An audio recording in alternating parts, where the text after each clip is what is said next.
अस्सलाम वालेकुम नाज़रीन, आप देख रहे हैं आज तक पाकिस्तान न्यूज। मैं हूं तारिक खान और मैं हूं कश्माला तारिक। खबरों के सिलसिले को जारी रखते हुए चलते हैं आज की इलाकाई खबरों की जानिब।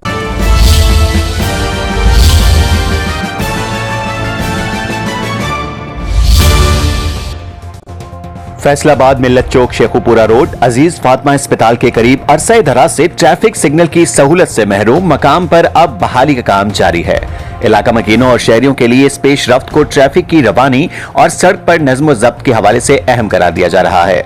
रिपोर्ट मलिक अब्दुल जब्बार और आप देख रहे हैं आज तक पाकिस्तान न्यूज। फैसलाबाद मिल्लत चौक शेखुपुरा रोड अजीज फातिमा अस्पताल के करीब अरसा दराज से ट्रैफिक सिग्नल की सहूलत मौजूद न होने के बायस शहरियों को आमदरफ्त के दौरान मुश्किलात का सामना रहा। मकामी सतह पर इस मसले की निशानदही और मुताल्लिका इदारों की तवज्जो दिलाने के बाद अब ट्रैफिक सिग्नल की बहाली का काम जारी है। रिपोर्ट के मुताबिक आज तक पाकिस्तान न्यूज की जानिब से मसले की निशानदही और मुताल्लिका इदारों तक आवाज पहुँचाने की कोशिश की गयी, जबकि मुताल्लिका इदारों के ताउन से बहाली का अमली काम आगे बढ़ रहा है। शहरियों का कहना है कि ट्रैफिक सिग्नल की बहाली से इस अहम शाहराह पर ट्रैफिक की रवानी बेहतर होने और हादसात के खदशात में कमी लाने में मदद मिल सकती है।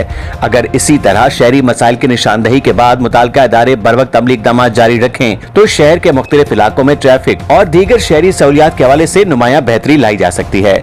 आज तक पाकिस्तान न्यूज शहरी मसाइल की निशानदही और अवामी मसाइल को मुताल्लिका हुकाम तक पहुँचाने के लिए अपना सहाफ़ती किरदार जारी रखेगा।